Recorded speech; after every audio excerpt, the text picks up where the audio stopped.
તો અમદાવાદ મહાનગરપાલિકા દ્વારા અંડરપાસમાં વરસાદી પાણી ન ભરાય તે માટે પાણી ખેંચવાના પંપ મૂકવામાં આવશે। આ માટે 1 કરોડ 14 લાખ જેટલો ખર્ચ કરવામાં આવશે। ચોમાસામાં શહેરમાં વિવિધ વિસ્તારમાં પાણી ભરાઈ જાય છે, સાથે થોડાક વરસાદમાં અંડરપાસમાં પાણી ભરાવાને કારણે અંડરપાસ બંધ કરી દેવો પડે છે। અંડરપાસમાં પાણી ન ભરાય તે માટે અંડરપાસમાં પાણી ખેંચવાના પંપ મૂકવામાં આવશે।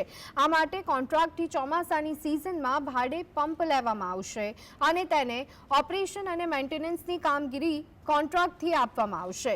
શહેરમાં મીઠાખડી, ઉસ્માનપુરા, પાલડી સહિત 16 અંડરપાસ આવેલા છે, એ તમામ પર પંપ મૂકવામાં આવશે।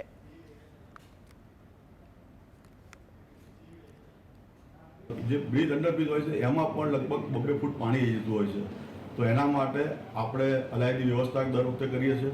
એના જે પંપો આવે છે, પંપો લાઇટની ત્યાં વ્યવસ્થા કરી અને પાણી ઉલેચીને અને બહાર નાખે ડ્રેનેજમાં, એ રીતની આપણે દર ચોમાસાની અંદર આ વ્યવસ્થા કરતા હોઈએ છીએ।